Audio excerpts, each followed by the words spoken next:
is up, y'all? Welcome back to another episode, episode 14 to be exact, of the Big and Blizz podcast. We are your hosts, Big Mike, and I am your boy Blizzy. And let's just jump into it. Big Mike, what do you want to go over? Well, I mean, the big talk, obviously, is Trevor Lawrence being named QB1 for Jacksonville. But it's not all sunshines and rainbows over there from what everybody's saying. The thing with that kind of threw me off is about how long it's taken to name him. Like, the starting quarterback is coming out of college. They said he was like a phenomenon. Like, he was going to be something the league's never seen. So why was there even, if he was supposed to be that good, you would think that he would automatically be first. But go ahead. No, sorry. Yeah, you're not wrong, especially when the guy he's competing with is Gardner Minshew. Hey, but he did show out with that big ass mustache and did some things for them when he signed over there and got drafted. Well, and the crazy thing is, Urban Meyer obviously is the head coach, and he literally said one of his main reasons for going there was knowing that they were gonna have Trevor Lawrence. So if you made your head coach NFL debut head coach, he's coached for 17 years. And an amazing NCAA coach. 85% win percentage. Yeah, no, fucking amazing. But your debut, you made your decision because you wanted to coach Trevor Lawrence. That's like some real clout chasing kind of shit. Kind of, you know. But if that's what you made it, and then when you get there, you're like, don't know if I'm gonna start him. Yeah, that's wild. But then he brings Tebow back in to try to play tight end because him and Tebow have a relationship from Miami Florida, the Florida Gators. Yeah. And he and Urban Meyer coached Tebow. Tebow in college was one of the best record-breaking quarterbacks to ever play in college, and it just didn't transfer over to the NFL. But he gave him a shot to come back with, being retired for 10 years, came back at 35 or whatnot, 33, Mike? And Tebow? Yeah, and playing a whole new position he's never even thought about. I think it was 33 or 34. Gotcha, okay. But playing a whole new position he's never played before, you gave him a shot at it, and that just shows that, sometimes you do shit for friends. But Urban Meyer's thing, from what it seems to me, is his college coaching isn't going to transfer to the NFL either, and players have been agreeing. But yeah, they're all a little weirded out. They don't like his college style. When you got to look at it, like Pete Carroll did this, where he was super good in college, came to the NFL, didn't do so hot, went back to college, and then came back, and he's had some success with Seattle. Yeah, he had to get a taste of the big league and then go back. It happens. But the crazy thing they're talking about is how Urban Meyer has the biggest staff in the whole NFL. And how much is that costing the fucking the front office? I don't know, but it's said that he has each position has a trainer and a stretching coach. That's wild. For each position. Each position being defensive backs would include linebackers and cornerback safeties, right? And then I'm assuming when they say each position, I'm assuming linebackers get their own. Okay. DBs, which would be safeties and corners, get their own. Quarterbacks, ends get their own. Tight ends, tackles get their own. Yeah. Like, I'm thinking in my head, that's what I picture. Yeah, no, that's right. That makes sense. Which is wild. Which means that he's just running up the tab for. Well, and that's not the only thing. They gave him carte blanche, which for those of you who don't know means pretty much they let him run the show.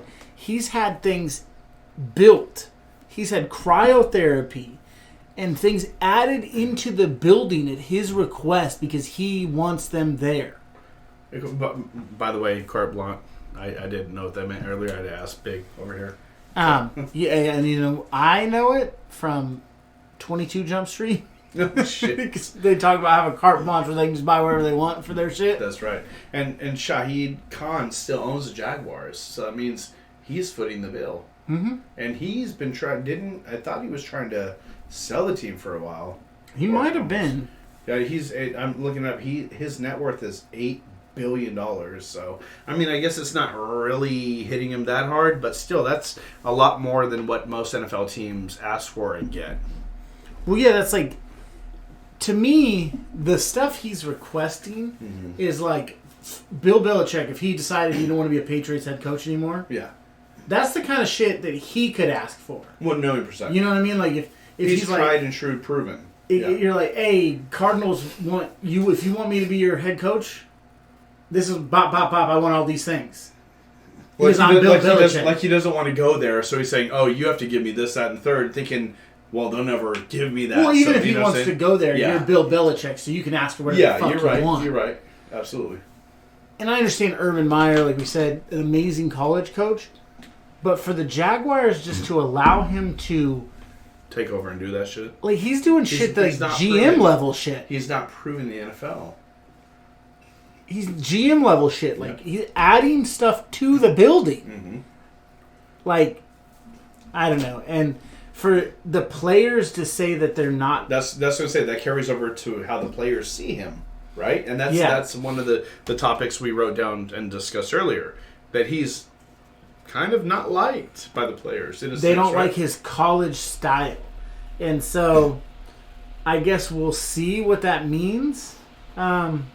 Come game day, but the offense has not looked great. Even with Trevor Lawrence out there, the offense still hasn't looked super well polished. I mean, his first year, Trevor Lawrence is a rookie. We're all expecting that. Yeah. And I mean, what were they, 1-16 last year? Yeah, they were pretty bad. Man wins 5 games, and he's turned them around. Yeah. You know what I mean? Like, the bar is, like, Urban Meyer's 85% win percentage, blah, blah, blah, blah, blah. Yeah. But the bar in Jacksonville, it's pretty low at this point. The year before, a couple years ago, they fucking made playoffs. They were dominating their division. Like, they were doing super good. But it's excuse me, it's nuts. I don't know. They lost a lot of players demanding trades or free agency. Jalen Ramsey obviously went to the Rams. And who was the defensive end or lineman that I don't remember who it went to, but he left as well. He was demanding a trade. So the chemistry over there hasn't been good. And a lot of first-year coaches / players, which Trevor Lawrence is supposed to be big man on campus, and the coach, there's going to be growing pains. You're going to have to build and gain that chemistry, you know? Oh, 100%. And like I said, we'll see how they go. But really, the bar's not very high. Yeah. If they can win 5 or 6 games, everybody's going to be like, "Ooh, look, Urban Meyer's turning it around." First year they won 6 games instead of 1, and then plus they're going to be missing the rookie running back. Travis Etienne. Yeah, which was, you said earlier, was the college running back for Trevor Lawrence at Clemson, right? Yeah, they played at Clemson together. And he injured his foot during this training camp. And what I saw on the headline was he had a foot sprain. They said he's done for the season. And I was like, what the fuck? Done for the season for a sprain? So I asked Big about this. Like, does that make sense to you? Well, he looked up the exact injury. And this sprain is a lot more / bigger than what either of us thought it was.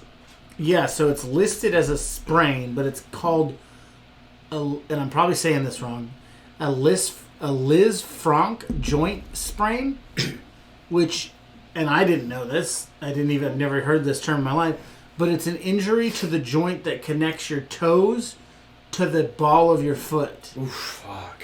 And for someone like a running back, especially an agile running back who's going to be cutting a lot, your feet are everything. And so it's an injury to that joint and all the ligaments. What, metacarpals? Yeah, the metatarsal bones. Metacarpals in your hands, I believe. They connect to your tarsal bones, so the bones leading to your toes and the arch of your foot. The ligament, the Liz Frank is the ligament that connects all of that. The ligaments that connect all of that.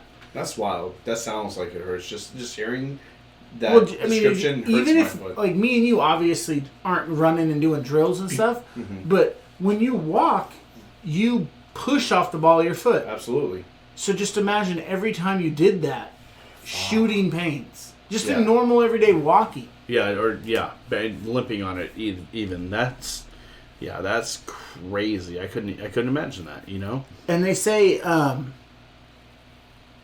average time for recovery, if it's a mild case without surgery, 6 to 7 months. Yeah. So for them to say he's out of the season, and you said with surgery is how long? with surgery, depending if it's bad enough to need surgery, they can say average is 10 games, but you could be sidelined up to a year almost. But even if it was the smallest version, like no surgery, just rehab. Yeah. Still, he's a rookie who hasn't proven himself even at training camp because he hasn't had a chance to. So are they really going to even try to bring him in the mix of later in the season or even sign him? He might get... I mean, unless you're Mike Shanahan and a.k.a. the Washington football team bring in Robert Griffin when his knee's blown out and ruin his career. Yeah, ruin his life down there. I mean, he's got... Yeah. You know what I mean? Yeah. Unless you're that guy and Urban Meyer is smart, you put him on the IR... Call it good. Or you cut him. No, you ain't cutting that first round running back. You don't think so? No. Okay. No. You're not going to cut him. What you'll do is they'll IR him and let him rehab and train and stuff. Be around the squad, travel with the squad, get that camaraderie. Take notes, all that shit. And the next year have him fully healed, ready to go for training camp. Yeah, no, I get it. And hope that injuries aren't an issue for him. Yeah, no, I agree. So, moving on from that, excuse me, with another health condition that's hard to pronounce, and I'm not even going to attempt it. Luke Wilson, I think 10 years, more than 10 years in the league, won the Super Bowl with the Seattle Seahawks as a tight end, is retiring. But he said that during the offseason he dealt with a heart condition. I'm just going to say the initials. It's PE because the name I'm not even going to attempt to pronounce. But it is, in a sense, it's fluid in the sac that surrounds your heart, and it can cause, really bad injury or death. So he said during the offseason, after, having issues and going to the doctors and getting checked out a lot of times through doctors that know about this shit, and coming up with this diagnosis, he said he really reevaluated his life and football in a sense, and so he's retiring. He's a Canadian-born tight end who never thought he would even have a shot in the NFL. He's played for the Seahawks, obviously, the Raiders. I don't know if he's played for anybody else, but he's retiring. He signed earlier when I read the article. He signed back to the Seahawks, correct? Yeah, and the next day they parted ways. He said that he had signed back to the Seahawks. And then him and the Seahawks ended up meeting and talking about it, and both parties felt like it was a good choice to have him. Yeah, they parted ways. End his career there. So he's retiring, and he wasn't a huge superstar tight end, but he was a big piece for the teams he played for. He won a Super Bowl with the Seahawks. Again, he played for the Raiders. Darren Waller ended up taking the spotlight. Darren Waller's fucking amazing. Oh, stud. And I salute his sobriety. I think just like last week or the week before, he just hit 4 years, I believe, of sobriety. Oh, yeah, I saw a big post about it. I can't remember the date. It was either 3 or 4 years, something like that. Something like that. And you know what? Darren Waller has been one of my favorite tight ends since he joined the Raiders. And I'm a Cowboys fan. The wife's a Raiders fan. But this motherfucker is a baller. And for him to overcome... Well, just be that open about it? Yeah, exactly. Well, exactly. So to overcome it in the first place, like he was saying, when he hit 2 years, he was like, I couldn't see myself sober for 2 days when I started sobriety, and now I'm at 2 years, and then 3 or 4 years now. Yeah. And then, like you said, to be open about it and he's giving back and he's open and helping other people that are dealing with the shit. Mm-hmm. But not only that, he was with Oakland. Now they moved to Las Vegas, which is like the party capital of the fucking world. Yeah. And this guy is still staying strong. And he's been there for at least a year now. And he just celebrated another year of sobriety. Like, I salute that. Hands down, bro. Because I know addiction is tough and anything can set you back, Well, and that's... People with addiction always say you're never done. Mm-hmm. You'll always be in recovery. But you'll always be an addict. It's just how you... Yeah. Once an addict, always an addict. Yeah, you'll always be fighting recovery because at any moment... Anything can spark it. Somebody could die and it could turn you back into Or if you're just like 10 years sober and you're like, oh, one beer won't hurt. Exactly. That's what I understand. Like, excuse me, these celebrities that like Demi Lovato, for instance, like her situation, like her story's crazy, whether you agree or don't agree, whatever, but it's a sad situation, heroin overdose, blah blah blah. But I've seen something where she's fully recovered, but she's California sober. Yeah. And we live in California. California sober is they can have a few drinks here and there. Like, well, her take on California sober is she smokes weed. Is what she said. Okay. Well, that's her take if that's what it is, then hey, more power to her. I don't smoke. I used to, but I'm completely okay with weed and this, that, and the third. Like weed helps. You know what I'm saying? But I know people that are California sober that can have they say they can have a few drinks here and there, and that's a fucking trigger. Mm-hmm. Like, how can you can't call that? I don't understand. But that weed, is that what California sober means? Or does it have a different meaning to some people? I guess it has a different, because if I'm being honest with you, I never heard it before Demi Lovato said it. Got you. But yeah, so the little snippet I saw said that she's California sober, and someone was like, "What does that even mean?" Yeah. And she's like, "It's because I smoke weed." Hey, that's cool. I don't see weed as a trigger. I don't see weed as a trigger. I see weed as a tool to help, if anything. And that's the thing is, if it's helping you stay on your path and stay sober and all of that, like, and it's helping you deal with pain and anxiety and stuff like that, then more power to you. Because, like, I had a conversation the other day about people doing coke and all this stuff, and I'm like, dude, I'm at the point in life where it's like, do I want a chance snorting fentanyl? No. Like, someone's like, hey, you want to do coke? Nah, bro, I want to be alive tomorrow morning. You know what I mean? So if it ain't growing out the ground, then I'm not trying to be about it right now. Like, you know what I mean? Like, yeah, we all went through our younger stages where, snorting powder was, we DJ'd. Fuck.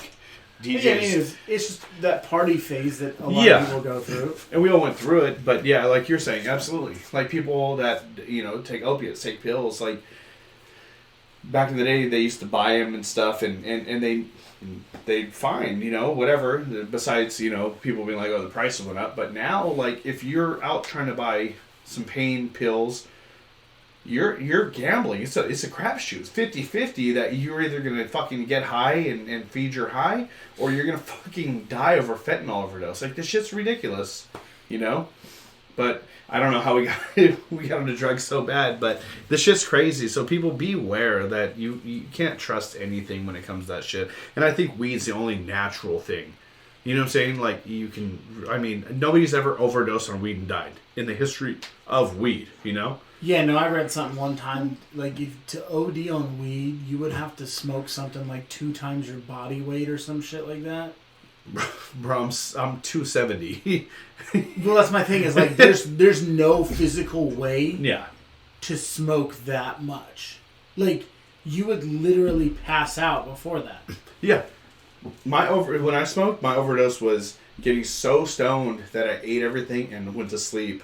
That's what I'm saying. Like, that was my overdose. Like, oh, I OD'd on fucking Oreos and shit. Really, like, I mean, that's what gets you when you smoke. You get those munchies and you eat way too much shit. Or you fucking binge watch 3 seasons of a series and then forget it all in the morning. Yeah, this shit's crazy, but I don't know. Like we said, more power to Darren Waller, bro. We salute you. All that shit. Moving on with football, do you have anything? I think I have the Steelers, the preseason game fight between fans. That shit is wild. The video I saw was a black man, excuse me, standing there and an altercation with a white woman. And mind you, I don't have an opinion in that sense because it's just it's a video view with cell phone footage. But what I saw personally in watching the video was the white woman, I believe, slapped the black man in the face. And from what I've seen, he pretty much grabbed her face and pushed her, like smushed her and shit. And then her husband jumped in, who was drunk, and then got knocked the fuck out, like deboed. And then, people trying to separate them. and then people off camera saying, leave him alone, she hit him first. Everybody that was yelling was saying that he was in the right, she hit him, she hit him, she hit him. I'm never a person that says a woman should be struck by a man, but in a sense, I didn't see him actually hit her, if that makes sense. Mm-hmm. But I don't know, it's a hard situation, because everybody's talking about this fight. You know, a lot of people are talking on YouTube and shit, are talking about this situation. I don't know, what do you think? Well, and the tough thing is... You saw the video, no? Yeah. Okay. And the tough thing is, when you see these cell phone videos, you don't know what happened 30 seconds before. Like, he could have said some out of pocket. Yeah. You know what I mean? Yeah, absolutely. And we're seeing this reaction 1 minute window. I think like 30 seconds, but yeah. You know what I mean? And before he could have called her anything. Yeah, the worst of the worst. Or he didn't. Well, and that's why I threw in there that everybody in that video, like after shit happened, they were saying she hit him. Like everybody around them that witnessed everything that we didn't see, was like he was in the right, he was in the right, he was in the right. She fucked up, blah blah blah. And again, I didn't see him strike her. I think, if I remember correctly, he like smushed her and pushed, or whatever. But her husband got knocked the fuck out.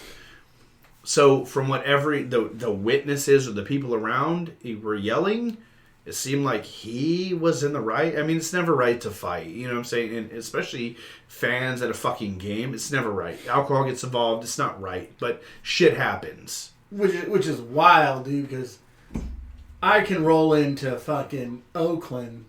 You went to fucking the Coliseum, the Oakland Raiders. Decked out in Raiders. No, decked out in Broncos. Decked out in Broncos. Because Big Mike's a diehard Broncos fan. And literally tailgated with Raiders fans in the dirt. I'm not talking like by the stadium. Yeah, they were. He was in the concrete inside the gates. We were dirt parking lot. In November, huh? Yeah. November, and it was fucking pouring rain. Partying with the Raiders guys. We went into the stadium. Sat way the fuck up because Broncos versus Raiders tickets, expensive as a motherfucker. And it was the game that Aqib Talib and fucking Michael Crabtree got into in that first fight, right? Where he the first fight in Oakland. Yeah, when he snatched the chain. Yeah, and it was a big brawl. But the thing is, like, so we live 2.5 hours north of Oakland, San Francisco. Yeah. People don't understand. Like, my wife is a die-hard Raiders fan. I'm a Cowboys fan because my dad, is from Texas. I'm a Cowboys fan. My dad's from Texas. I grew up a Cowboys fan. But the wife is a die-hard Raiders fan. She's born in San Jose, this and third. But I also appreciate and like the Raiders. So before they went to Las Vegas, we had gone to the last 4 years. We had gone to the Coliseum in Oakland and watched Raiders games, And the biggest misconception about Raiders fans at the game, this, that, and the third, is everybody's like, oh, they're thugs. They'll stab you. If you're wearing something that's not the team, not Raiders, they're going to jump you. No. The Raiders fans are some of the most amazing fucking people ever. It's not... We were there at a preseason game where the Raiders played the Seahawks, and there was some white, probably young 20s guy wearing a 49ers jersey, walking through the tailgate area with his phone out talking shit, and all the Raiders fans did was boo. I mean, shit, they should have fucking popped his ass, slapped him. But they were just booing him, and he was like, yeah, fuck you guys, 49. Bro, you're at the Oakland Coliseum for the Raiders. For a preseason game. Preseason, and they're playing the Seahawks. Why are you even there? And why are you wearing a fucking Niners Kaepernick jersey talking shit about how the Niners are better? Like, he was trying to instigate. It was probably somebody that wanted a soundbite or something to go viral on social media. Oh, probably. But we've been there a million times. And every time we've been there and somebody's wearing, like, the opposing team, the most they do is boo them, but they still high-five them and laugh. Oh, it's friendly jeering is what it is. It's very friendly. And the Raiders fans, every game we've been to, that me and the wife and friends have been to, have been fucking amazing. Like, you can... Oh, yeah, no. We went into the stadium. We were sitting there, and obviously you're surrounded by... And him, mind you, Big Mike and his father-in-law are diehard Broncos fans. Yeah. And they're decked out in Denver Broncos fans in a fucking rivalry game because they're same division, the biggest rivals for that division. Yeah. In the Raiders Stadium. And a big-ass fight popped off on the field between Aqib Talib and Michael Crabtree from the teams. And you still got love. Yeah, no, there was people up there. We were joking, going back and forth, and I even went to and mind you, I literally polished off a bottle of vodka before we got into the stadium. While tailgating and shit. And bought a bunch of beers while I was in there, which R.I.P. to my wallet. Like, God. Yeah, that's just expensive. But I remember going piss one time, and the Raiders were up most of the game, but towards the end, the Broncos were coming back. Mm-hmm. And the Raiders had turned the ball over or something. Like, it was like a pick or a fumble. And I'm literally pissing it's just me. I went piss by myself because I'm not a female, so we all don't go together. Well, and mind you, in the bathrooms at the Coliseum, it's like a trough. They either have TVs or they have the radio announcer. Like, I think it was just the radio in the one I was in. Most of them, it's radio announcers. Play-by-play for the game. So you're sitting there pissing and you're listening. Pissing, listening, and mind you, like I said, Broncos fans surrounded by Raiders fans pissing, and it's like Derek Carr throws an interception to blah blah blah, and everybody's like, oh, and I was like, yeah, the whole energy changed, and everybody looked at me and they were like, fuck you, like shut the fuck up, and I was like, but it was friendly, 100%. Well, and the craziest thing is after the game, Broncos ended up losing because their comeback didn't happen, and. So we go down the stairs, and instead of going right, I was like, I'm going to go left and come around the backside. Little did I know that left-hand turn didn't connect back with the right-hand stairwell. Oh, you're by yourself. So I ended up, after my team losing to the Raiders, trying to find my drunk ass, because I lost my father-in-law, your uncle-in-law, and his brother, and the other Raiders fan we were with lost them. And mind you, like, they just went back to the truck and they're like, he'll find us.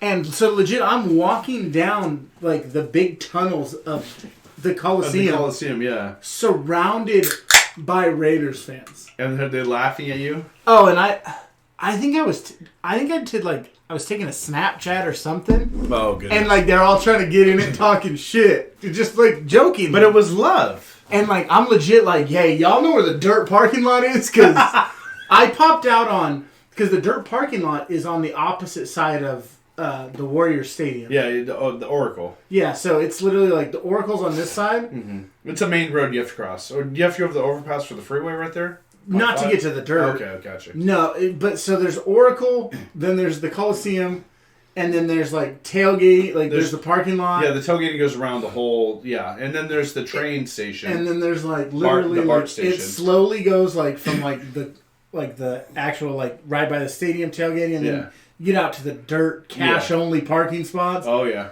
And I was like legit asked one of the Raiders like employees, and he's like, I don't know where that dirt parking lot's at. He's like, but good luck with that Broncos shit. No, I'm kidding. But I legit was asking people, they're like, yeah, bro, you just gotta walk all the way out. I was like, oh, way the fuck out there, because I'm drunk as shit, And I ended up walking all the way out there. Yeah, no, dude, everybody's cool. Like, everybody was lovely. And it's just one of those things where it's all how you take it. It's respect. You disrespect, and it is what it is, Like, if they're like, boo, and you're like, you're a fucking loser, and like, you just take it that way, and you take it down that road, that's on you. That's going to be anywhere. But, I mean, you go over to, like, the Buffalo Bills Stadium, and where they're jumping through, the Bills are jumping through tables and shit. Yeah, they'll fuck you up for wearing shit. Steelers, like, Philly, oh my God, city of brotherly love, they'll fuck you up if you have, like, they will fuck up their own players. They do fuck up their own fans.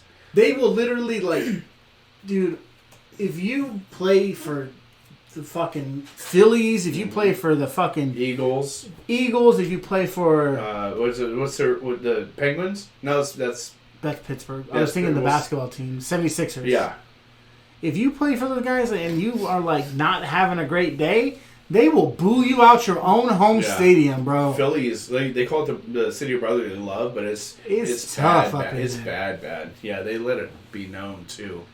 I've heard players say that's one of the hardest spots to play in. Pretty sure Allen Iverson has came out and said that it's hard to play in front of those fans because even though he was a fucking if Sixers you're not star. on it. Yeah. If you can be off for a game, they turn on you quick. They give no fucks. This shit's crazy. But speaking of NFL, I mean, off the fan thing, what about the Titans and their COVID bullshit that's going on right now? Their number's at 9 now with Tannehill, right? And mind you, the NFL's come out and said that the vaccination rate for the NFL right now is 93%. Yeah. But the Titans have 9 people out right now, and Tannehill's one of them, and that's their starter. Well, and then on top of that, the Bills just sent 6 people home. Oh, yeah, Cole Beasley being one of them who's anti-vaxxer. Sent 6 people home, and they won't be allowed to return to practice till next Wednesday because one of their vaccinated staff members tested positive. Yeah.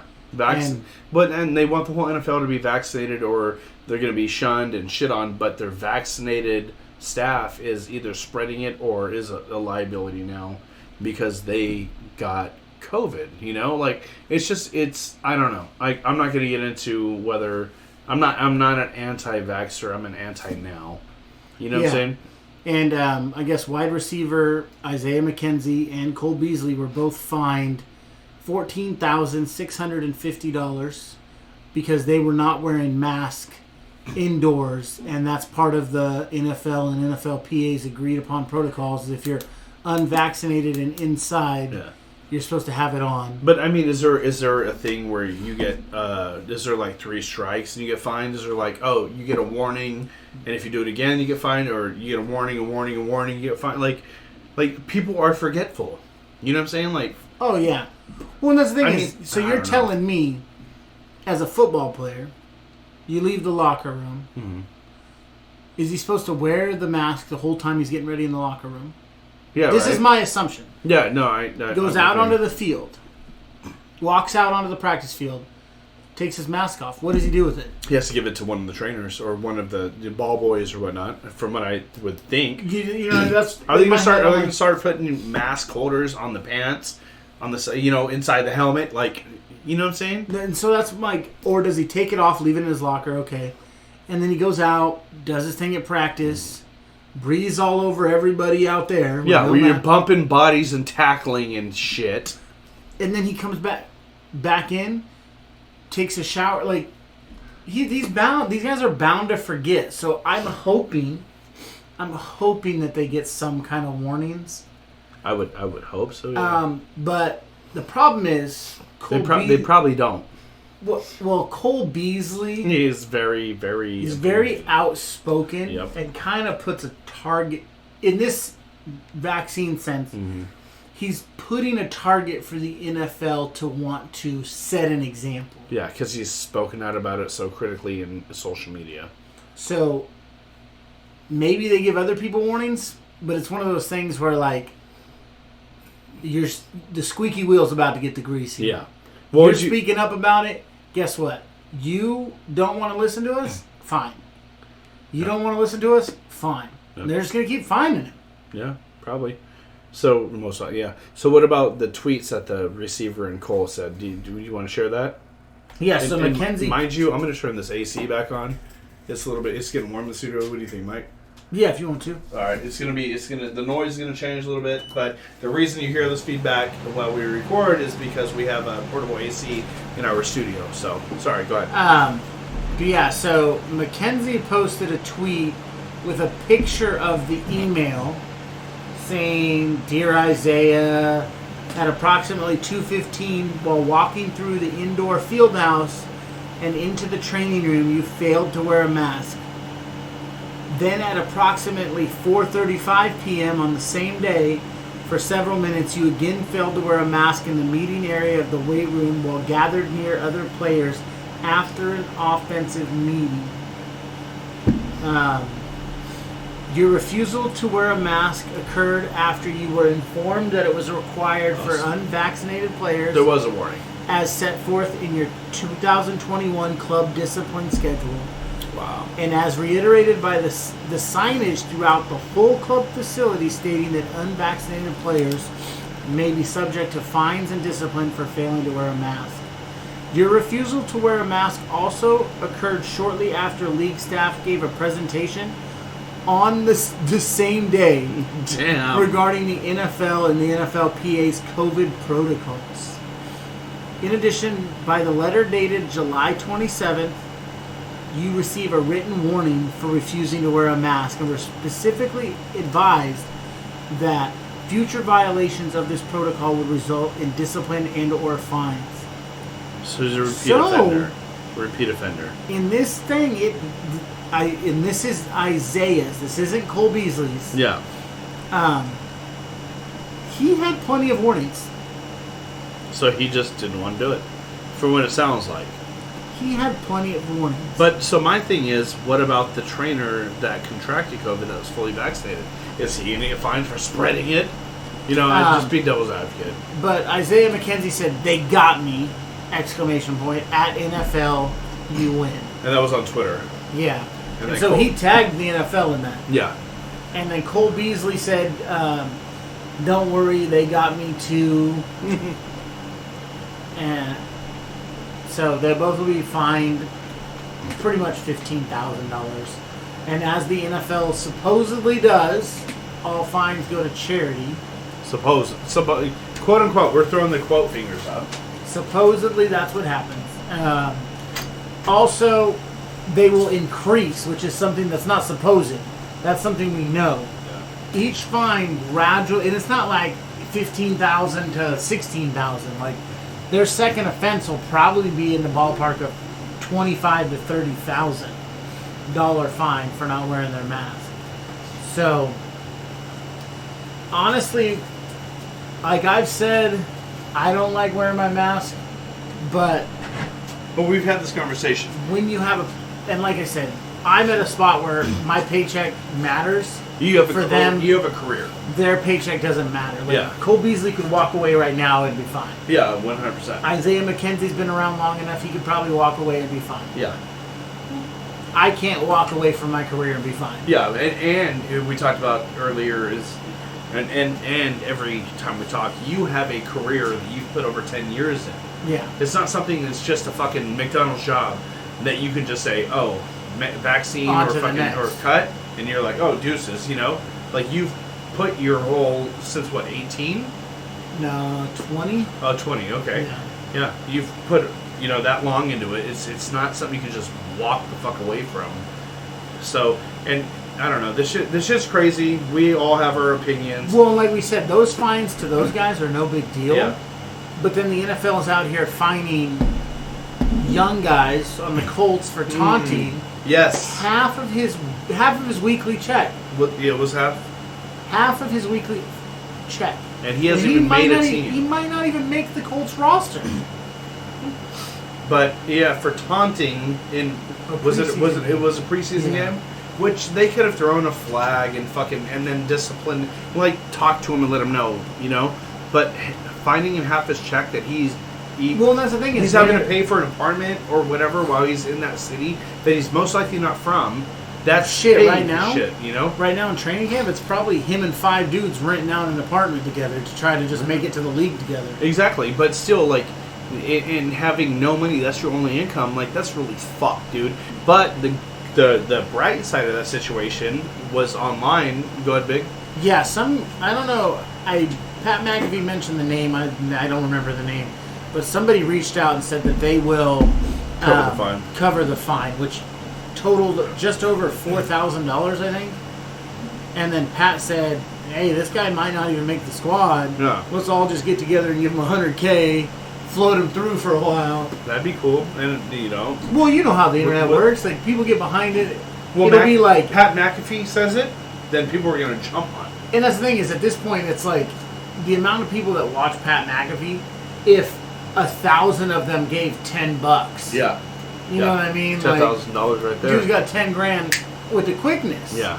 on top of dude saying he's going to cover the fine, and I don't know what Pat McAfee's subscriber list is to, or his views. I'm going to look that up right now. Yeah, on YouTube, he's doing pretty. He gets good. bigger every. So let me see. He has 1.46 million subscribers. Dude, like 6 months ago, he only had like 500-something thousand. That's what I'm saying. So That's huge. Say 1/4 of those people give $1. So 250,000 people could drop this guy $1. I'll give him $1. You know what I mean? I'll Like give him $5 right now. That's what I'm saying. Like $1, people are like, fuck $1. I'll send that on Venmo right now. All right. 200,000 people could drop $1, and those 200,000 people wouldn't care about $1. Nope. And he's got 1.46, and if 1 million of his subscribers gave $1, That's what I'm this dude's saying. a millionaire, and doesn't. I mean, if he invests right, he fuck the NFL. Doesn't need it. You know. Exactly. This shit's crazy though. But staying on NFL real fast, we're done with that. I want to talk about Hard Knocks. I'm a diehard Cowboys fan. My dad's from Texas. I talked about this earlier. So, of course, I've been keeping on Hard Knocks. Episode 3, and the reason I'm bringing this up is because they did a little segment in the Hard Knocks episode 3 of this year at the Cowboys, and they debuted or showcased the mailroom guy, who, you know, obviously is exactly what it sounds like. He gets the mail, he puts it in the mail slots for each player, and in the segment he's talking about Dak Prescott and CeeDee Lamb get the most fan mail, and he's putting it through their slots, and he's like, and then we get some for Zeke, yada yada. This guy is a shorter, kind of chunky, a black male, younger, probably I would say mid to late 20s, maybe, right? His name is Jonathan Jackson, but the reason I'm bringing this up is he is Cowboys employee royalty. He's 4th generation. His great grandfather started in the mailroom, worked in the mailroom in the 1960s. Ended up bringing his grandfather, you know, when he was young, into the building and, you know, showing the ropes. His grandfather ended up taking over the mailroom when his great grandfather retired. His grandfather brought his dad in the same sense, showed the mailroom, and his dad took over, yada yada. And then his dad brought Jonathan Jackson, the 4th generation, the new mailroom guy, and started showing him the ropes, and now he's the mailroom guy. So the shit's crazy that there's so much history with like 4 generations in one team, and the Cowboys were founded in the 60s, so it just blows my mind. And to think about how many superstars this guy has come across in the Cowboys organization, you know, he's really, really good friends with Dak Prescott. They were teammates for playing Spade. And then, you know, he hangs out with Zeke and Jalen Smith and all these, you know, all these fucking superstars.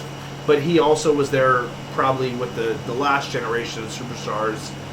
But as a kid, from the time he was born, he was probably in that mailroom or in the facility for the Cowboys. So if this guy's 28, he's been there probably 28 years. He's been coming into that fucking facility. So Troy Aikman's and Michael Irvin's and fucking, and obviously he's met Drew Pearson's because they're still welcome in the facility. So what a dream job, dude. We talked about the being the court sweeper in the NBA and making an average of $80,000 a year and getting to meet superstars and your fucking favorite players and shit. But this is pretty fucking dope too, you know? Oh yeah. So I don't know what he's getting paid. He could be getting paid peanuts, but to me, I'd be doing it for fucking minimum wage. Honestly, that clip you showed me, he seems to be enjoying it. Him playing spades where he fucking he fucking spanked him. He ended up beating Dak and like stood up like he was hot shit, talking shit to Dak Prescott and Zeke, and they were laughing and joking, and like he just looked like he was having fun. Yeah, and he was just enjoying happy in life. But in the beginning, like in the segment, he was saying that him and Dak asked him to be his partner for spades, playing cards against some coaches, just as, you know, it just came about. And then him and Dak started running the table. But Dak Prescott and Ezekiel Elliott are best friends, so he was saying, "Oh, Dak dropped me for Zeke, so now I gotta basically bust his ass." Yeah. And his new partner was the rookie, who's supposed to be a defensive phenom, supposed to be the best defensive draft pick in this last draft, Michael Parsons from Penn State. He ended up putting him on the, he had to get him on his team, and then he ended up busting Dak and Zeke's ass, basically single-handedly.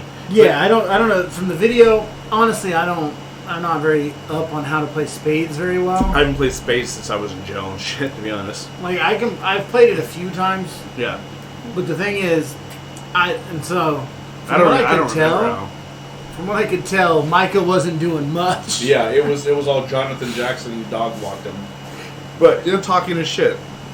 Anyways, the reason I brought that up is just we're on the NFL tip, and what a fucking cool job to have, especially being literally born into this position and getting paid to hang out with your fucking favorite team that your great grandfather was. It's just that's lineage and all that shit, You know that's his favorite team. Like you can't to be when they're your family's from Dallas. blood's that and they're from ingrained in Dallas. it. Yeah. So. Are we moving on to? What do you want to move on to? Baseball. Yeah, there was a couple big things in the last week or so. And mind you, we took last week off. There was some bullshit. There's some shit that had to be dealt with, so we took last week off. So. But yeah, first, I know it's a little late, but Miguel Cabrera hit the 500th. And now he's at 501. He's at 501 as we record tonight. So much respect to that. He's 28 now in career home runs. And Barry Bonds is first at what? 762. So yeah. Miguel Cabrera's obviously not going to catch the number one spot, No, but 500 is a big milestone. Yeah. If you think about it, There's only 27. 30. 27 other Well, there's people tied. Oh, okay. I think this place factored in for that. They did. So yeah. So him, if you count him, there's only 28 people that have hit 500 home runs. Well, now he's 501 in the history of baseball. Yeah. Like, But now we're recording. He's 501. So is he 27th on the list? no, he's 28. Okay, gotcha. Because the guy in 29th is actually Lou Gehrig. Oh shit. With 493, and the guy above him is Eddie Murray with 504. And I'm sure Cabrera will surpass that. He's got 14 this season. Yeah. If he keeps going, I could see him probably getting close to like the David Ortiz, like the 540 maybe, before he retires. But how old is Cabrera now? 38. Oof. That's what I'm saying. So he's 2 seasons. Yeah, he might get 540, but that's what I'm saying. If he plays another 2 or 3 seasons, because we got Pujols is 41 and still swinging the bat. Yeah, but David Ortiz was basically a pinch hitter for a long time. And Cabrera could end up doing that. He could, but he's not. So not yet. Yeah, but yeah. I'm saying You're he could as his career starts to wind down. Ortiz was a pinch hitter even before his career was winding down because he was so big. Ortiz, he played a lot of first and DH. Yeah. Designated hitter. Yeah. And that's what Pujols has been doing for the last couple of years too, is a lot of DH and first base. Gotcha. Okay. So maybe Cabrera does that. Maybe I guess we'll see. He'll for sure probably be alright. I could see maybe David Ortiz at 541 right around there, or the Frank Thomas range, which is like 520 before he retires. That's a big step though. 440 to 520. That's what 60? No, 80. No. 80? Well, I'm 520 to 540. That would be 20. Okay. somewhere in that range is where I think he'll be, if he can keep doing it. The only other active guy on this list in the top 50 is Nelson Cruz, and he's 60 away from 500, and he's 40 years old. So yeah, he's not gonna hit that. No, I don't think he's getting. I don't think so, anyways. But we may see the likes of Shohei up on this list. And salute to Miguel Cabrera. Salute. Yeah, 500 is a big number. But Shohei, yeah, 41 just right this now. season.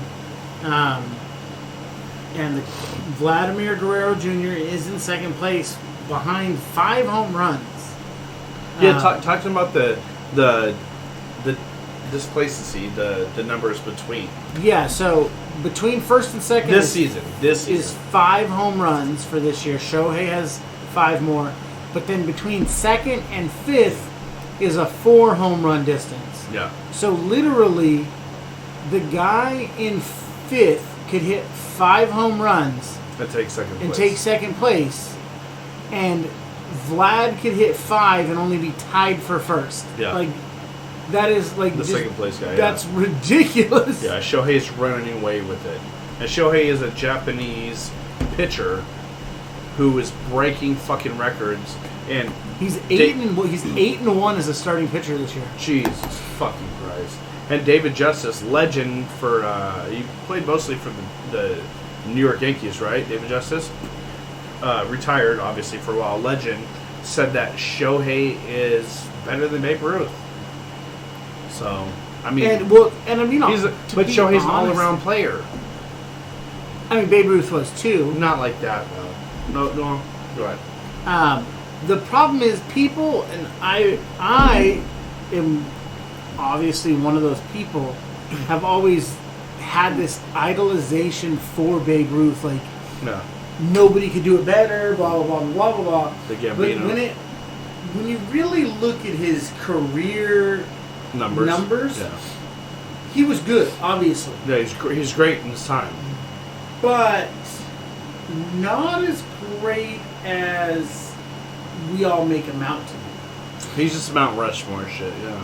And so, honestly, I think if Shohei stays healthy, I think that he's not wrong. And it's one of those things. People are like, "This is a once in a generation talent." Yeah. Shohei is not just in a generation, a lifetime. Yeah, lifetime. I mean, when people still talk about Babe Ruth. What, an MJ, Kobe, lifetime. Now, see, LeBron is once in a generation. But MJ and Kobe are once in a lifetime kind of thing. So, Babe Ruth, at the end of his 22-year career, retired in 1935. How old was he? What age did he retire He had at? to be like 40. 40. So, people are still talking about almost 100 years later. Yeah. Still talking about Babe Ruth. 85 years later? 86 or whatever. Yeah. So, you're telling me that if Shohei can continue this, that he's not going to be talked about for 100 years? He has to be. Like, that's just how it goes. I mean, like, the old Yankee Stadium was the house that Ruth built. Like, and I think the main reason that Babe Ruth has this aura, lore, whatever you want to call it, I feel like he did for baseball what Jordan did for basketball and made it 1,000,000%. made it this, instead of it being like just a game, it became this Or just an American sport. this big entity that Yeah. everybody could look at and see and watch. Well, just like Jordan, bless you. Jordan brought fans in from all different countries, and Oh yeah. yeah, you know what I'm saying. He revolutionized the game. They said that the NBA's ratings were not very good in the first place, but were dipping, and all of a sudden he made this shit a worldwide phenomenon. Oh yeah. And Babe Ruth, he retired in 1935. Do you think they really had a Japanese baseball league, which is huge now? All these other, I don't know, but do you think that they had leagues outside the U.S.? Because baseball is an American sport. Yeah. It was born and bred in America, obviously.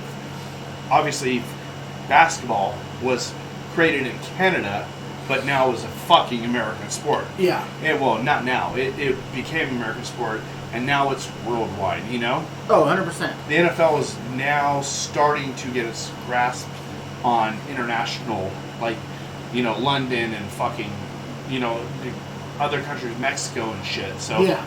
But I think NFL might be probably in its infancy compared to MLB and NBA, right? Oh, 100% when it comes to internationally?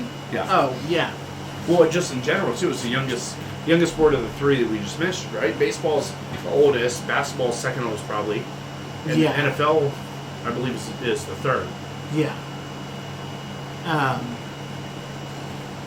So, continuing with good news. Well, I don't know if it's good news, but big news in the MLB.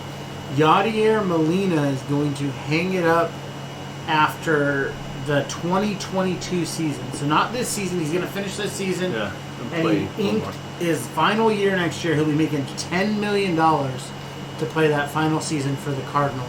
Jeez. Who he spent his whole career with.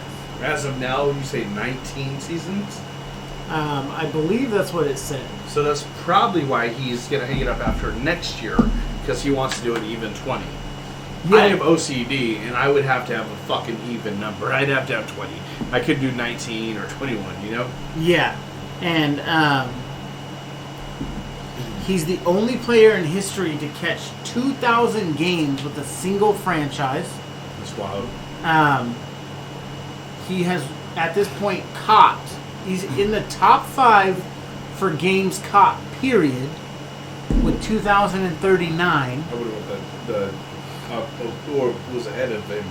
Ivan Rodriguez is at 1 with 2,377. So, And Molina's has 2,000? 2,039. And he's 2,077? 2,377. Oh, yeah, no, he'd have played 2 more seasons. Second place is Bob Boone at 161. And then third place is Carlton Fisk at 2,157. So, if Yadier can be healthy, he moves into second place by the end of his career. Yeah, if he tends to extend his contract or retirement. So, I mean, right now, if he sticks with his retirement plan, which he's made official, obviously, Yeah. he will be number 2 for most games, and stays healthy. Yeah. Will be number 2 for most games caught in the major leagues. That's wild, dude. That's crazy. And this is a crazy stat, since his first full season in the MLB, 2005, opponents have attempted 453 fewer steals against the team Holy shit. than any other MLB team. Holy fuck. So this dude's got They a respect. cannon. It literally says that's how much they respect. He's a sharpshooting cannon for an arm. He's 8th all time in hits. What the fuck? 2,090 hits. Jesus Christ. 12th in total bases with 3,005. 15th in career RBIs, 983. 27th in home runs with 168. Yeah, he's got big numbers then. And these are all compared to guys who played catcher. Yeah. Oh, So- okay. Catcher's also, I got you. But still, those are fucking... He has 2 World Series rings, 2006 and 2011. The Cardinals? Yeah, he's played his whole. He's played 101 career postseason games. Jesus, dude. He's decorated. And then you have to wait. Once he retires, you have to wait 5 years before the Hall of Fame you need to vote it in. So he will be eligible for Hall of Fame in 2027. He'll be first ballot. Just like in NFL and NBA is 3 years, right? I believe so, yes. And unless you're Kobe and you get it one year, and we understand why. But keeping with the MLB, Miguel Sano, his moonshot, this motherfucker hit a 490. It looked like he was using a metal bat. That's how far this right, or motherfucker went. corked. 495 foot home run during the game. To put that in perspective, a football field's 100 yards. He hit 300 feet. Yeah. Oh yeah, That's the translation. 300 feet. He hit 195 feet more than a football field, which is A football basically field and a half. football field. A little and bit half. more than a football field and a Yeah. half. So is wild. And you got to remember that he didn't hit a straight laser. It has an arc. And this motherfucker touched the moon. It touched the moon and left the stadium. If he was hitting it straight, it probably would clear 3 or 4 football fields. Oh, yeah. But that would have been up on and a over? straight trajectory with nothing in its Oh, maybe way. 5, 6 football fields. I honestly, I want to know what the exit velocity on that bitch was. Yeah, how many miles per hour and shit, or the G-force and all that. Yeah, But that's wild.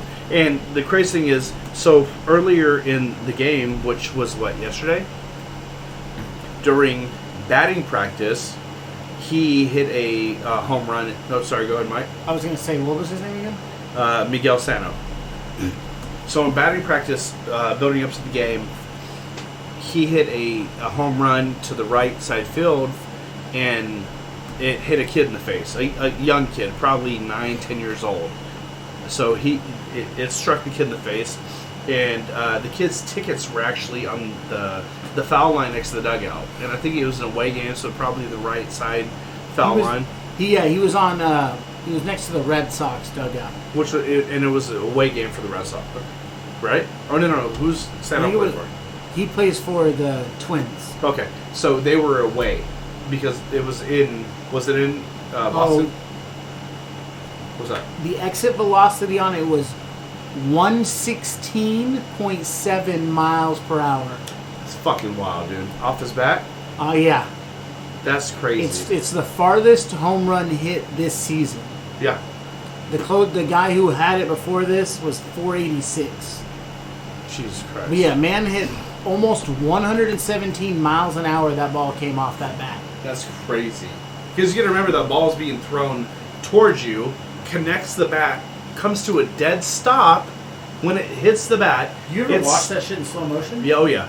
It stops. Literally like wraps around the bat. Yeah, the bat and, doesn't. Yeah. Yeah. It like slingshots. So if the pitcher's throwing 90 something miles per hour, as soon as it makes contact with the bat at 96 miles per hour, it stops, kind of forms around the bat, and then bounces off at 116 or 117 miles Almost per hour. 117, yeah. So think about that. Coming in at His probably bat 90 speed? something, stopping dead stop, and then being pushed off 100. That's fucking crazy. That is power. And not only that, but to go 495 feet on top of that, holy shit. And I guarantee he got tested for steroids right after the game. Like Pat McAfee says, randomly. Yeah, random, quote unquote. But in batting practice, before the game started, he hit a home run to right field, hit a kid in the face, probably 8-9-year-old kid. Well, the kid ended up having tickets. His family had tickets, which put him behind the Red Sox dugout. And so he ended up, signing a game bat, and having, the staff deliver it to the kid and giving him perks and all this, and then hit that home run and point at the kid and dedicated that home run to the kid. Pretty fucking cool. Was it all needed? No, but it was pretty fucking thoughtful. Well, and they even said, I guess after he knew it hit someone, Yeah. he made a point during batting practice to make sure that person was okay. He had somebody go look for him, and he was looking for him, and he had staff member go look for them to make sure that they were okay, because he heard that batting practice home run hit a kid in the face. So he was like really concerned. Even at the game, the kid still had an ice pack on his head. During the game, his shit got fucked up. But he had a. Well, imagine, if he's hitting 117. Yeah, not with the one that. Well, that's what I'm saying. Probably, but yeah, it's probably got it. I mean, for velocity? him, probably coming off the bat at 98, 100 miles an hour. Coming down, through the air. I'm like, but the kid, dude, you never play baseball? Fucking get your hands up, dude. Hey, we don't know if he had a glove or not. Yeah, well, he might have been looking somewhere else. But. Well, that's the thing is, literally, the dad could have been like, "Hey, we're here early. They may not even have been out there trying to catch a ball. Mm-hmm. If he's hitting 495, they could have just been walking, checking out the stadium. Concessions in the open area. Or just like, hey, son, look at this cool architecture. You know what I mean? There's a seagull. Map. Like, no one's like, Imagine being the dad and you just see that happening and Cram. So, because you know shit happens in like that slow-mo kind of feel. Oh, yeah. And you're like, I can't do anything about this. And you're already thinking about like how you're going to react. Because you're like, my kid's about to get hit in the head with a baseball. That's just how it has to go. Speaking of, there was a kid hit in the head with baseball and the family sued. It was a 2-year-old. Let me see. Okay, real fast. Go ahead, The fuck you bringing a 2-year-old to the baseball? Like, I understand, like, take your kids to the games, blah, blah, blah, blah. But, like, I've been to games. Babies don't do very well. No, they want to run around, do this, that, and the third. Or they want to cry and... Yeah. Which, like, I have 3 kids. Yeah. I get it. But, like, there's an age... Like, you don't take your baby... Some people do. You don't take your baby to the movie theater. No, not... Well, it happens all the time. Yeah. Oh, it's annoying. But that's what I'm saying. And if your baby starts crying in the fucking movie theater, get the fuck up and walk out. You missed the movie. Don't make everybody else around you miss the movie. You cocksuckers. I've been in this situation. You know what's crazy is here and in our town, the movie theater, say you do take your baby to the movie theater and the baby starts acting up, if you go out and tell them that, like you take your baby and you're like, hey, my baby's acting up, they'll give you an IOU so you can come back and watch the movie.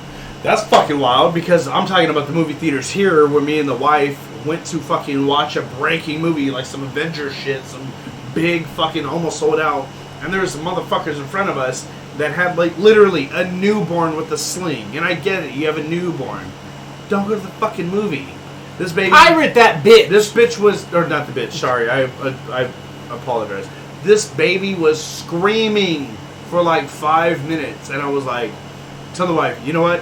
I'm gonna holler at the parents, like, yo, go outside. She's like, babe, don't. And yeah, I'm not that guy, like, you know? But you know what they did? Pat the baby's back. The baby kept crying. Like 5-10 minutes, I was like, word? Okay, I'm about to fight the dad.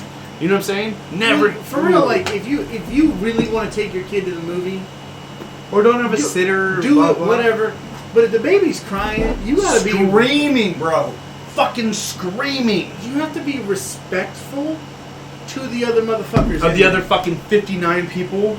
Especially, like, if you're saying if it's, like, a packed-ass brand It was a movie. premiere. It was late premiere. Like, it was like, one of the movies that you had to see at this time. Like, one of those, like, you had It's not where it's, like... Yeah. You Pre-order and three- tickets. It's not where you and 3 other people are watching the movie because it's been there for 3 weeks and it's about ready to be And it was pulled off the big show. name movie and shit. You know what I'm saying? That's tough. That shit was wild, bro. But that's what I'm saying. Like, You know what? Nobody said shit. I don't know. That shit. Yeah. No. Fuck all that. The story is talking about toddler hit by baseball during Astros game suffers from brain injury. Attorneys say.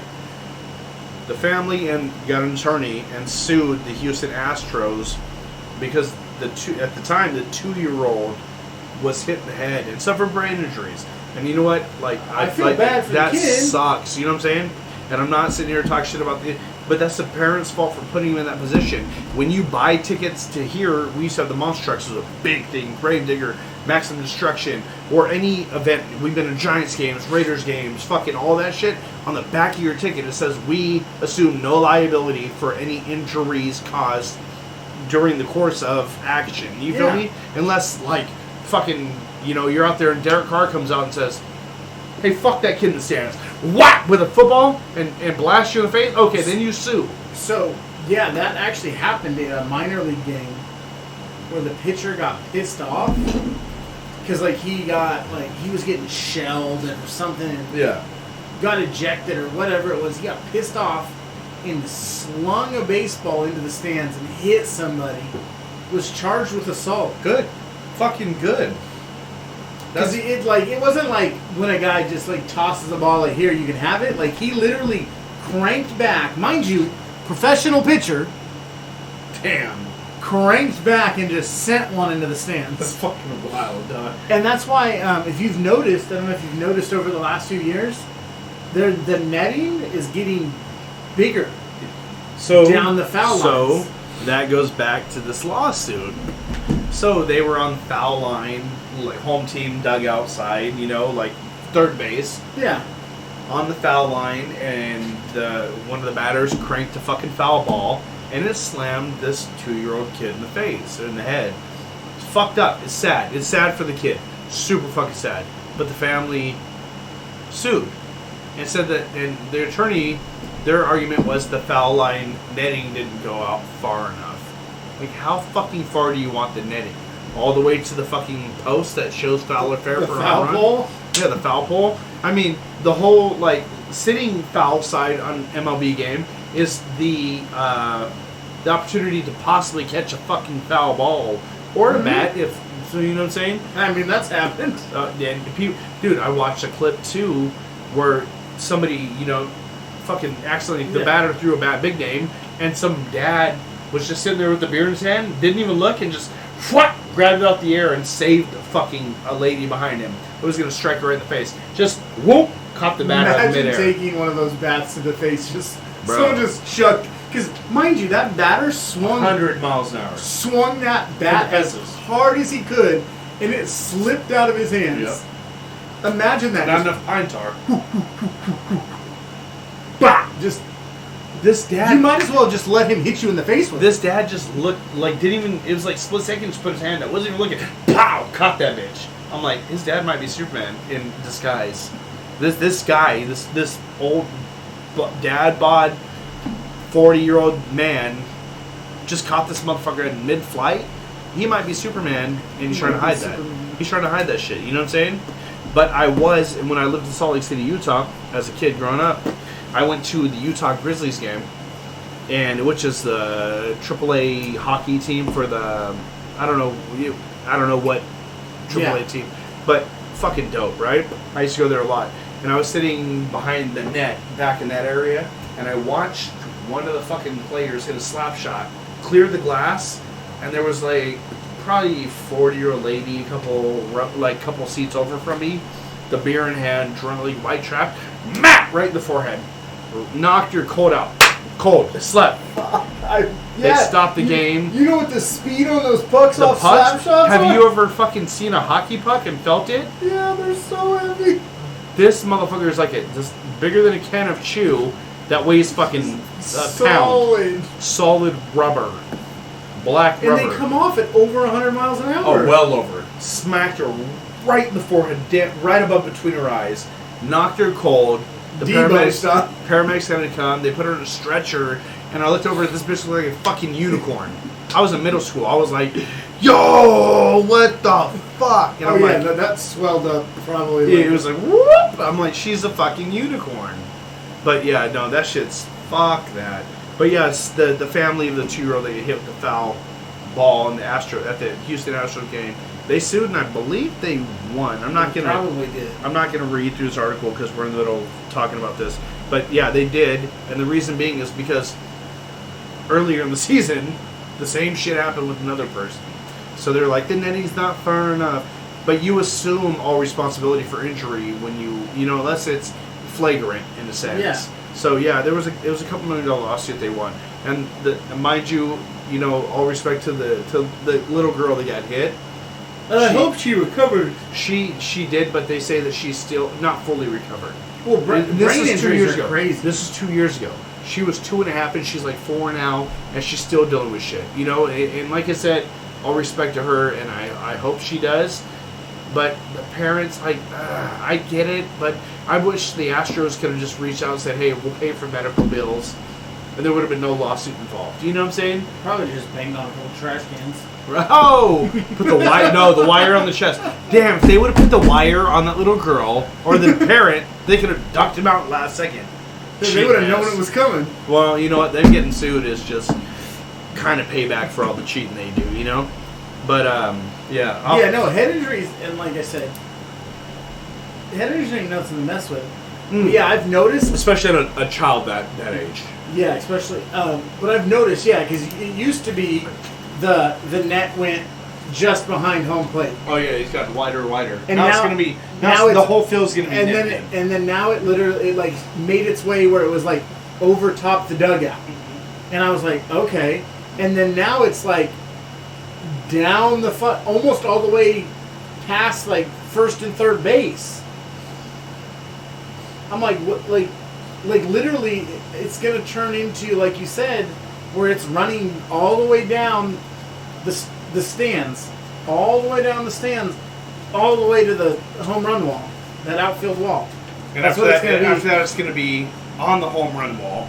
It's gonna be the whole diamond is gonna be netted in. It's literally gonna be netted, and there's a home run wall. And then the home run area, instead of it being like a black net, it's just going to be yellow. So if it hits that yellow... Yeah, you know it's a home run. You know it's a home run. Yeah, but, I mean, the whole fun of going to games is catching foul balls. Catching fucking home run balls. Catching bats to the fucking forehead. I don't know. But, I don't know. If I caught a bat, bro, I think you have to fight me to take it. Yeah, no, 100%. I'd be like this. Bye! Just run the fuck out of there. But when you catch a bat, whatever you catch is yours. You know what I'm saying? Yeah, if a guy swung it and it came into me, I'd be like, hey, you gonna sign this? Yep. You gonna sign this bat for me, homie? If not, I'm suing. Oh, look, it hit me. LeBron style. You hit yourself with that. Like, I saw 3 bats. You'd be like this. And you'd be like, oh, flopping like a fish. I saw 3 bats coming my way.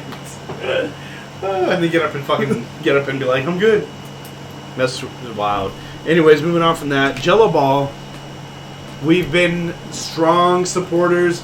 Hey, Big Baller, LeVar, Jello, Mello, Lonzo. Like, we are supporters of y'all, Jello especially. He deserves a shot. Jason Tatum says he does, right? Yeah, Jason Tatum came out and said that he's done enough where he at least deserves a shot. I agree. We've been agreeing. I also read another article that says if the Giannis brothers, not Antetokounmpo, all of them, the other two that are in the NBA, have gotten the shots that they've gotten, then this man deserves a shot. 1,000,000%. And which is nice. I've read some things that say there's lots of buzz around him. There's a couple teams interested. You said that earlier, the report you read, there was a few teams. Yeah, like there's a few teams that are really negotiating. And one of those teams, obviously, the Hornets are very happy with how he played. They love him. They love his attitude. But it does look like he's going to have to grind it out in the G League for a little bit. It sucks, but he'll work his way up. He's good enough. I think he will. Dude, imagine him and fucking Mello on the same team. They know each other through and through. You know? Oh yeah, he throw a no look oop and Mello go up and get it, or vice versa. You know? Oh, 1,000%. And Jello slimmed down. We talked about that shit. Which will lead us to our next point in a minute. But like Draymond playing bigger than his size, you know, or smaller, whatever, you know. Yeah. And I mean, speaking of Giannis and his brothers, oh yeah, Giannis is now the 17th partner for owning part of the Brewers. And what is crazy is he's literally, before he came to the U.S., never seen baseball played before. And he was broke as fuck. He's been to a handful of Brewers games and still doesn't understand the game. Oh shit. He understands money though. Yeah, and so that's his thing, is he really is dedicated to the community of Milwaukee. Yeah, absolutely. Because why else would you buy part of the Brewers? And when you say 17th owner, I think of, oh, that's the 17th guy she's banged today.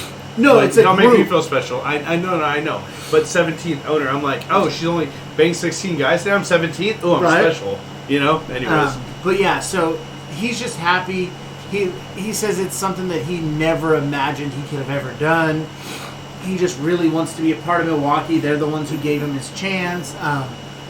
I mean, he may be one of those guys who never plays for another team.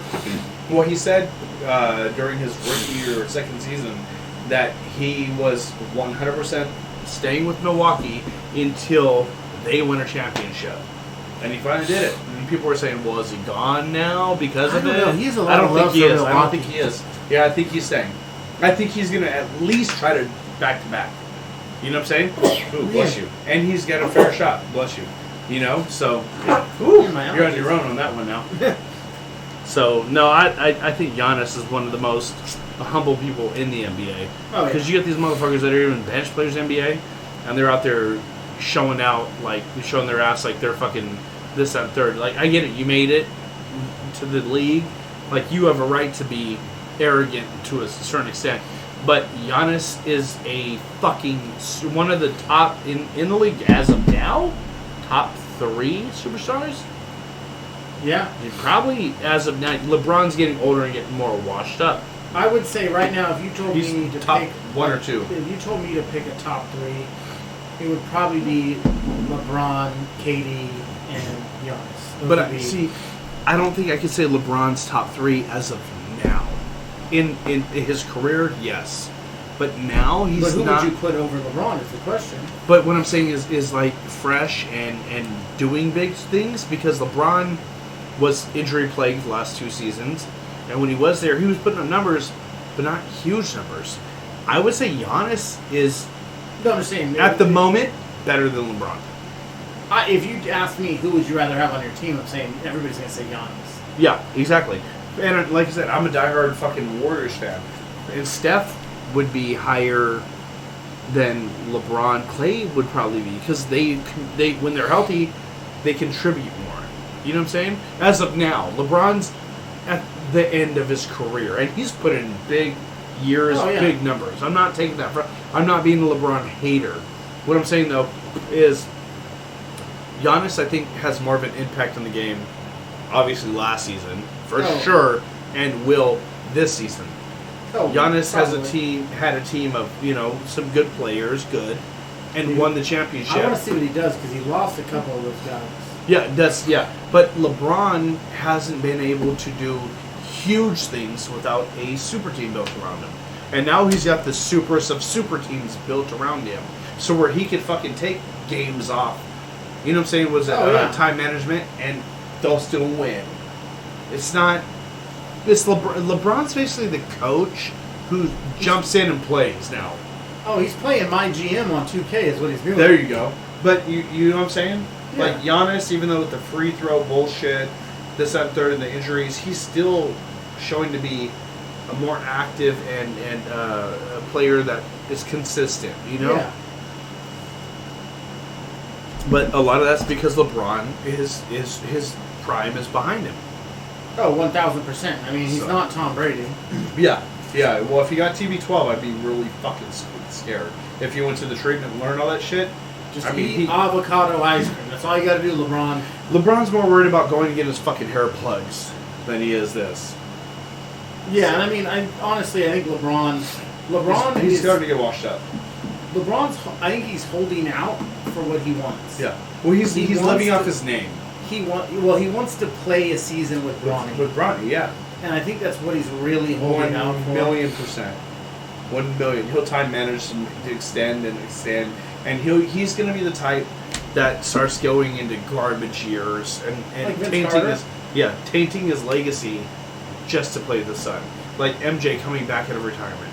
When he retired the first time, look at Vince Carter, who's still well, he's retired now, but you know what I mean. Look at his last couple of years when you're just like, why? Yeah. Well, but his name wasn't as big as theirs though.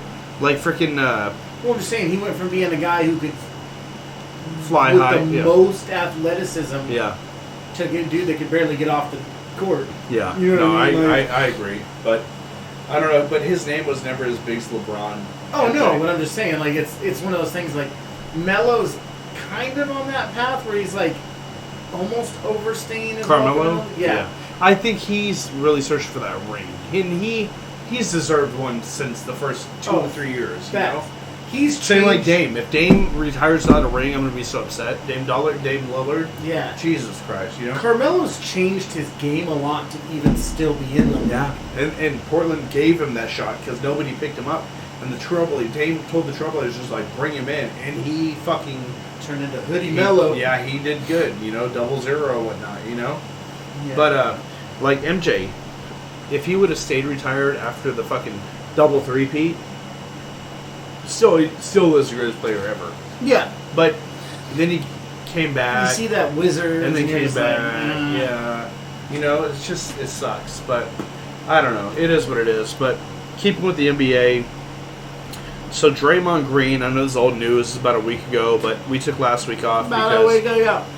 we took last week off dealing with some shit. Anyways, so Draymond Green has his own, his own show.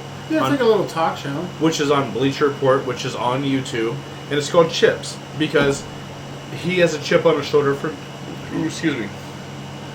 always being told he wasn't big enough, didn't play fast enough, wasn't this, wasn't that. Yeah. So he has a chip on his shoulder. So his interview little show is called Chips.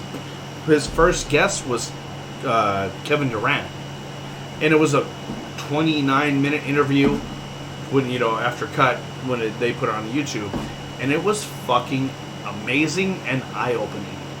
And the big question, and mind you, most of our listeners or watch or whatever probably have already seen this or heard about it, but the main question was him asking KD, did our argument in LA when they played against the Clippers, was that the reason you left? And for people that don't know,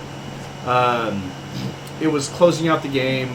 The Warriors are down by a couple, and they inbounded. Draymond tried taking it, all the way coast to coast to the other side, and KD was on his side, telling him, hey, pass the ball, because KD is a clutch shooter, and Draymond didn't pass the ball, and ended up getting tripped up, turning the ball over, and the Warriors lost. They went to the sideline, the bench. KD was talking shit to Draymond. Draymond flipped the fuck out, being that loud, boisterous person and player he is. And he probably was already pissed off because he knows that he fucked up. Yeah, and when they went to the sideline, KD was telling him, I was telling you pass the ball. That should have been my shot, And they bumped heads being alpha males and shit. On the sideline, it got into a yelling match, and then it carried on in the locker room, where it was so bad that people outside the locker room could hear it, and they weren't allowing anybody else in. And Draymond told him, you're a bitch. You've always been a bitch. You always will be a bitch. And he was like, and that's probably why you're leaving the team after the season. Fuck you, just leave. And they went back and forth. It was bad. Draymond ended up getting suspended for 2 games. The Warriors went to the finals, and Klay Thompson ended up blowing out his ACL. KD ended up injuring his Achilles, and the Warriors lost to the Raptors in the finals. And if Klay or KD or both never got injured, it would have been a 3-peat. But KD ended up leaving, going to the Nets with Kyrie, and then having Harden come in. So during this interview, he asked him, is the argument the reason you left? And KD said, no, it was how it was handled. That's the reason I left, right? Yeah, he asked how much of a role did the argument play. Thank you, that's the words. And he said what irritated him more was... KD. Yeah, KD said what irritated him more is how it was handled than the actual argument. He feels like it should have been handled similar to how Jordan described an issue with the Bulls, where in the Last Dance, yeah. Yeah, Scottie Pippen did something. He sat out for a contract. Oh yeah, and the whole team called him out and said, "Hey, look, that's fucked up." Yeah, in the locker room, they're like, "Yo, Scottie, you fucked up. You really fucked us on that." Yeah, and so he says that's how Kevin Durant thinks it should have been handled, is where the team just aired it out, got it over with. With no coaches, GMs, owners, they should have just put on the table, said, "Hey, Draymond, you fucked up. KD, you fucked up. Hey, we're a family first. Let's squash this shit and be done with it. And we got a goal. Let's move on. Yeah. Let's get it done." And it would have been done. And that's just, obviously, that's not how it went. Management actually told Draymond that he needed to apologize and he needed to do all these things. Tried to force him and put words out. And I think the reason they did that is because they knew KD was thinking about leaving. Yeah. And they figured if they could get Draymond to sugar it up for KD, then he might stay. Stay for another you know season. what I mean? Well, yeah, and Draymond said that he, when they flew back to Oakland or, the Bay Area after the LA game, that his fiance at the time, Hazel, which is now his wife, was waiting for him in the car for an hour and 45 minutes. And he had a meeting with Bob Myers and Dan Goober, the owners of the Warriors, and they kept telling him that you need to apologize, And Draymond's like, I will talk to Kay when I'm ready, and we will handle this, and everything is fine. You know, like, I'll do it on my time. Like, we like, Kate, they know each other. Yeah, he knows how to approach shit. And they kept telling him, no, you need to apologize. You need to say this. And he's like, no, I will talk to him, and I will make sure everything's good. Basically, you're not going to tell me what I need to say. And they said, for an hour and 45 minutes, they finally told Draymond, all right, we're not getting through to you. We'll talk to you in the morning. So the next morning, they called him in and talked to him. And he was telling them, I will do it on my time, in my way. Stop pushing this on me. And Bob Meyer, one of the two owners of the Golden State Warriors, told him, well, we're suspending you for 2 games. And Draymond said that he laughed in their face. And Bob Meyer said, wow, that's not the response I was hoping for or looking for, or some shit like that.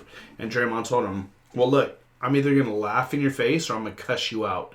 And I think this shit's funny, so I'm going to laugh in your face. Was suspended. But he told KD, which is crazy from what KD's answer was, is, I never heard this answer from you. I never knew, but your answer matched mine completely. Yeah, so Draymond and KD were on the same page, and the front office fucked it up. Oh, completely. And that's what they said. Word for word in this interview. The front office fucked this up. And that's the thing is, maybe if they would have let Draymond handle it his way, KD would still be there. Yeah, 1,000,000%. Or and KD, or maybe not. Yeah, no, because KD himself even said the reason he did it in high school, where he would move around to different competition. Yeah, because he wanted to see how far his game was progressing and blah blah blah, and so maybe he does still leave. But at least it wouldn't have been bad blood. Kind of thing. It wasn't in the fans' eyes, you know. But the media spins things and construes things. 1,000,000%. The media is evil as fuck. They are the devil when it comes to all that shit. But KD and KD said he just wished that Steve Kerr and the team just brushed under the rug and was like, oh yeah, it happened, or didn't acknowledge it really happened. Just said, oh, it is what it is. And that being the team, Steph is the team, the face. Steph or Steve or anybody, Looney, fucking at the time, JaVale McGee, Boogie Cousins, but probably Steph, being the face of the franchise, should have said, hey, KD, in the locker room while everybody's there, kick the coaches and managers out, staff out, KD, Draymond, dead this shit now. Draymond, you fucked up. KD, you fucked up. We all know it. Let's just squash the shit now. Like brothers, you know what I'm saying? Yeah.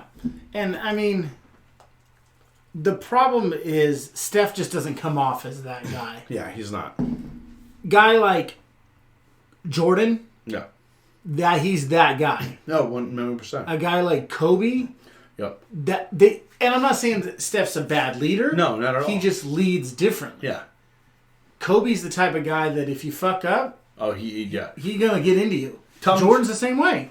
What about the story where fucking Kobe took all the shoes back? The Nike Kobe player exclusives. I think we've told that story where like they lost and the young guys were still celebrating good and they were like all pumped up and he literally took back the shoes and told them that they didn't deserve them and put them all in the trash can. Y'all N-words aren't fucking worthy of wearing my shoes, and took all their shoes that he let them wear for that game, threw them in the trash can, said, y'all N-words aren't worthy of wearing my shoes. Fuck all of you. Blah, blah, blah. Yeah. And left. They said they didn't even talk to him for like 2 weeks after that. He wouldn't talk to him. I mean, and that's just the kind of guy he was. And literally, another story I'm pretty sure I've told is when literally people be like, well, why don't you pass that guy?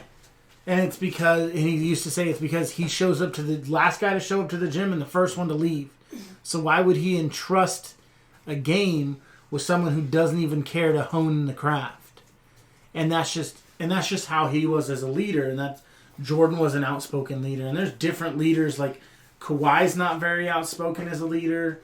Steph's not super outspoken when it comes to like that kind of stuff.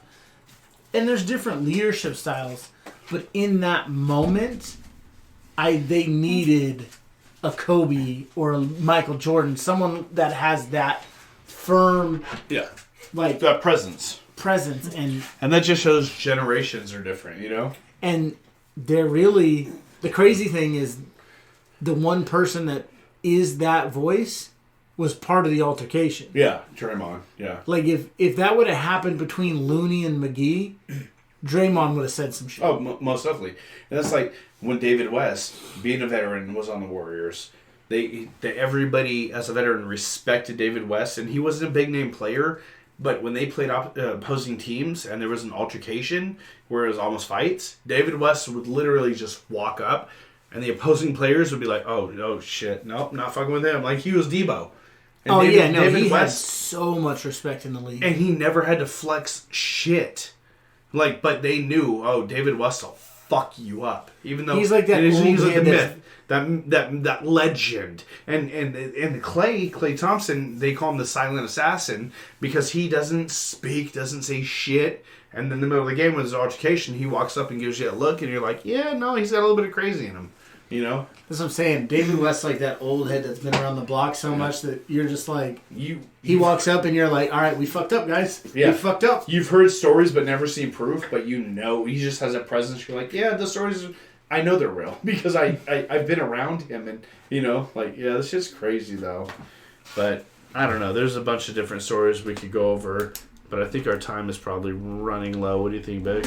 Yeah, but I mean, since we're speaking about crazy real fast, I didn't want to skip over this because of how fucking outlandish it is. Tony Hawk thing. Oh, yeah, okay, we're on the same page. Yeah, this is fucking wild. So Tony Hawk has teamed up with Liquid Death, which is a water company. Water, of all things. Liquid Death, you would think would be like some fucking Everclear. Right? And so they do anti-plastic.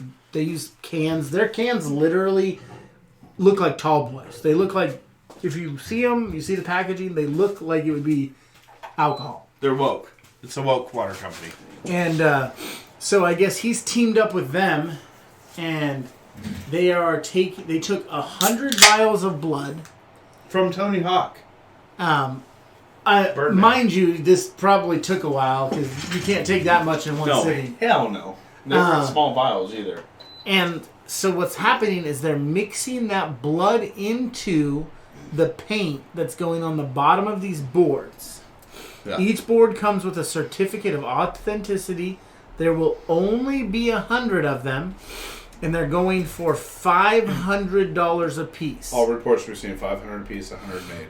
And the skateboard is going to be painted red, obviously with supposedly the blood has been sterilized, so there's no... Yeah, no AIDS. No, whatever. There are no biocontaminants or something, right? And so there's going to be a red deck with the slogan that says, "Murder your thirst," and an image of a Liquid Death can coming out of a man's body holding an axe and a decapitated skull. So they're going to take their can and animate some arms on it, holding this axe and a skull? That's fucking weird. Or is the man's body holding the axe and the skull? I don't know, but Liquid Death, it sounds like... I kind of want to try it. Some liquor. But yeah, well, and it also sounds like a fucking... like a coffee that's like super strong. Yeah. You know, yeah. So, but you looked up earlier, because I was like, that shit's got to be expensive as shit. And you said, these cans look like tall cans. Yeah, like they're... alcohol tall cans. And what are they called? When you order, you can order bulk, whatever, but you order a case from them, it's 12 16.9 ounce tall boys. So like a little bit bigger than a Red Bull 16-ounce can. Yeah. And directly from them, it's like $18 plus shipping and handling. The shipping and handling is over, but so if it was just like you go to a store and find it for $18 for 12 of them, that's not a bad price. It's not even $1.50 a can, which waters at the gas station are almost $2 most time, you know?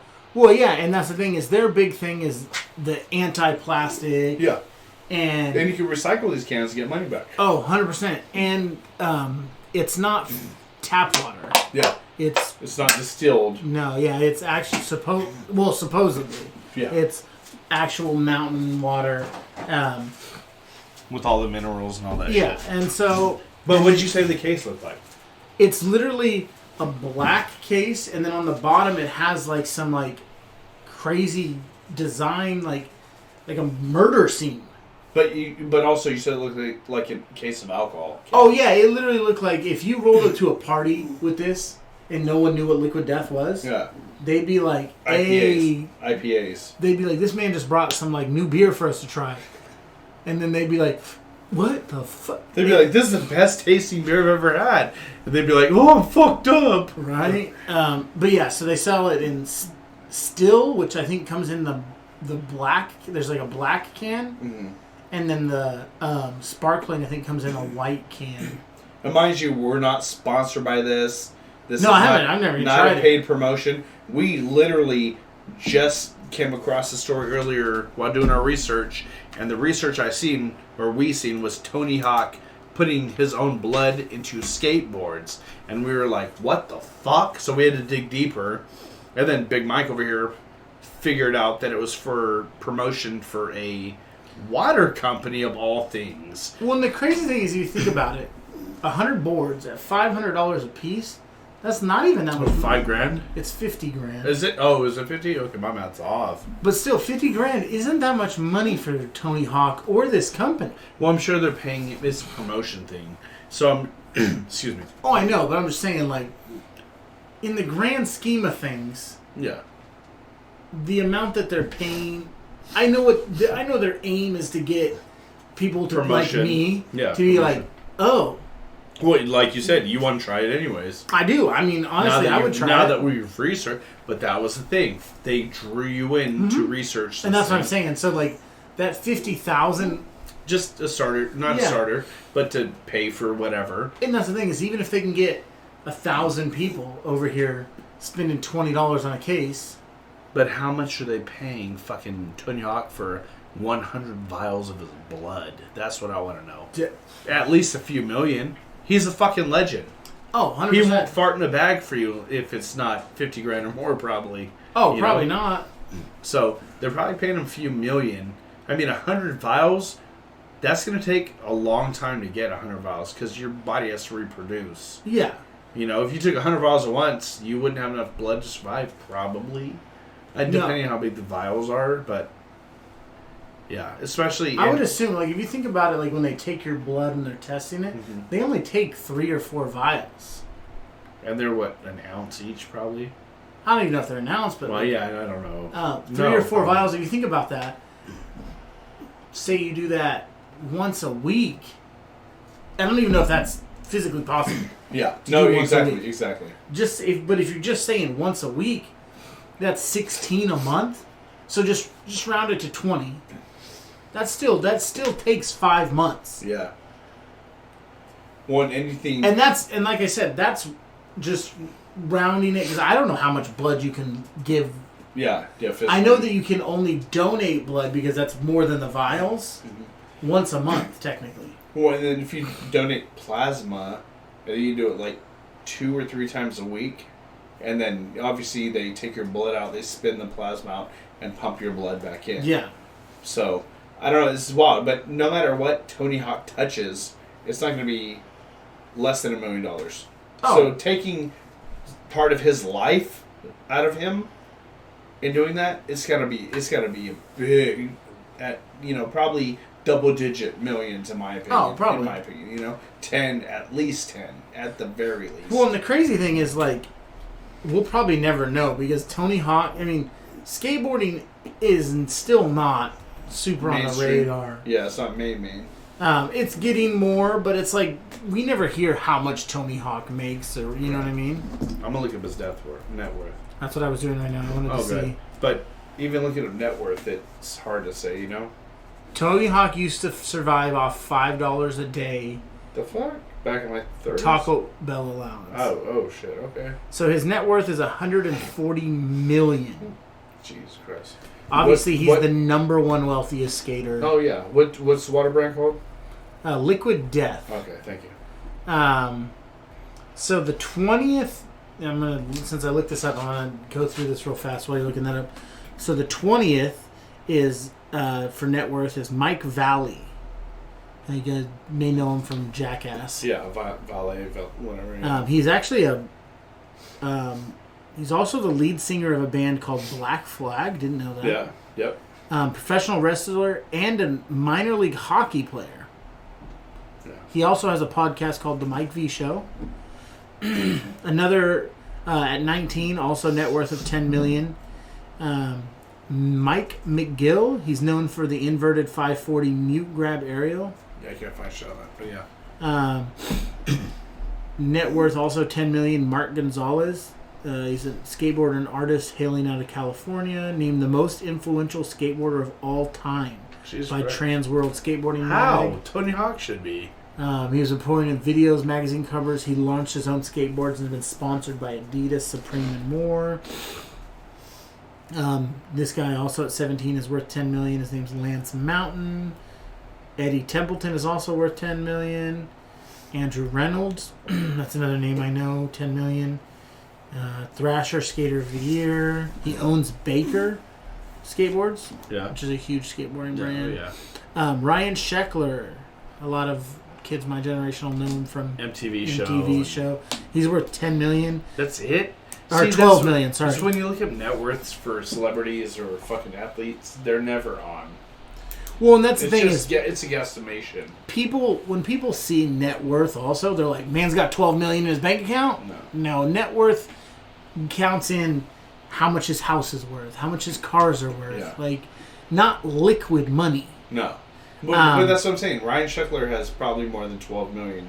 Oh, probably liquid. So gross, would be. Nyjah Houston is the world's highest paid skateboarder. Did we talk about Terry Kennedy last episode? I don't know if we brought it up. Catching a murder charge? We might have. I know I talked to you about it. But Terry Kennedy, one of the first popular African-American skateboarders, big name, is in, I don't know if he still is or bowed out, but went to jail a few weeks ago for murder.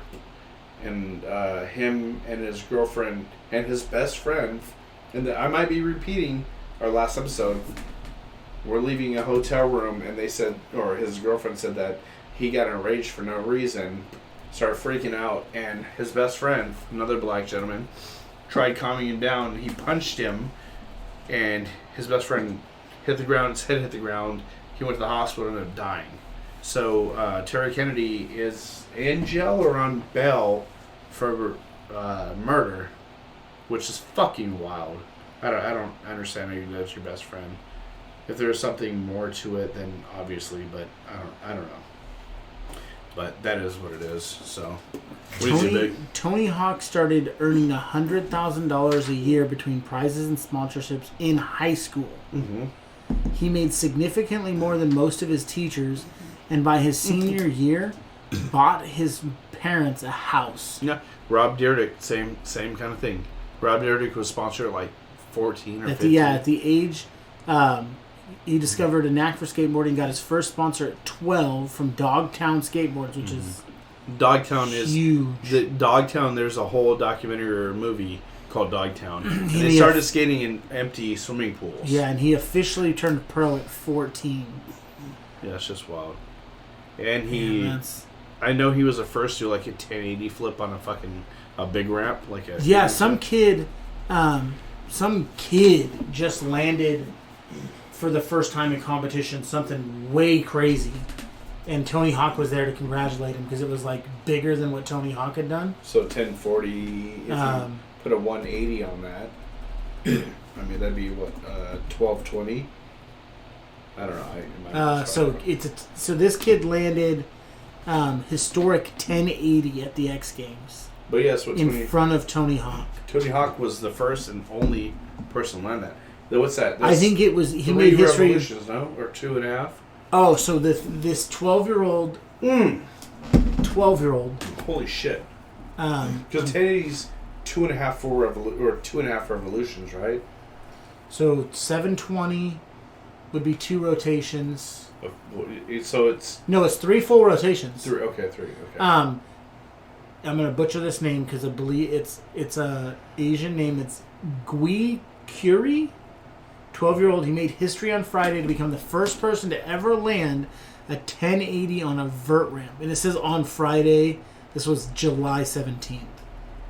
And it was at the X Games in front of Tony Hawk, the legendary skater who could never land this trick in competition himself. Okay.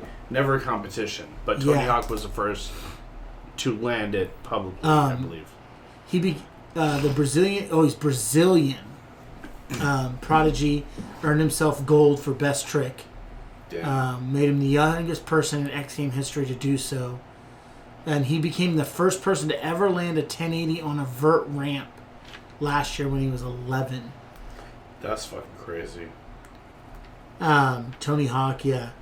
It was my first time skating one of these ramps since 2003.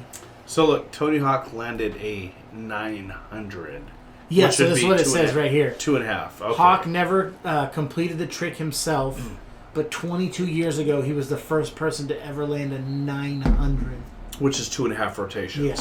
So this kid landed three full rotations. Holy shit. And Tony Hawk being the GOAT of skateboarding, and this is what, 20 years ago, right? 22 years ago, it says he landed the 900. And he had worked at that his whole career. And when he landed, I watched that. When he landed at 900 and they came down, he jumped up and everybody, the whole fucking place It's like the world. nuts. It's like the world stopped for him. It was a world record. They went fucking nuts. And that's what he had been trying to land was a 900. Like his whole career. Because before that, 720. And he landed 900. That's like when I don't remember who it was, hit a backflip on a dirt bike. Everybody's like, oh shit. Oh, when Travis Pastrana did the double back? When he hit the double backflip, everybody was like, the road stopped. And everybody's like, what the fuck? And now there's people landing, like double backflips are Everybody common. lands them now. Now there's somebody that's landing I think there's a triple. guy who's landed a triple, yeah. I'm gonna see. But yeah, no. I think the problem with the Travis Pastrana double backflip is I think people were just scared. Yeah. You know what I mean? Oh, It was one of those things where people just with that motorcycle, like you get scared. Yeah. Oh yeah. Yeah. It's heavy and you're going so high. And as soon as Travis showed that it was possible, I think people were like, "Oh, okay, bet," Yeah. and started doing it. You know what I mean? So the death of world-renowned daredevil Josh Sheehan's brother in a dirt bike crash has not stopped him from pushing limits of motocross. Sheehan, also known as Donnybrook Daredevil, made history in 2015 by being the first and still only person in the world to do a triple backflip on a motocross bike. 2015, still first and still that's so much crazy. 3 fucking backflips. Dude, I ride rides at the fucking amusement parks and doing, like, going in roller coasters that go upside down, whatever. But being in a caged whatever where it just flips, fuck that. So, I don't know, more power to them. But I think we're done for the night, no? What do you think, Meg? Sounds good to me. Alrighty. Well, you want to kill it? All right. Thanks for if you made it this far. Thank you. Don't forget like, subscribe, share, do all of that. Comment, all that shit. And then we'll see you next Saturday. Well, not see you, but you'll hear us next Saturday. Barring COVID or some bullshit. Yeah. You know what I'm saying? But much love. Yep. Peace.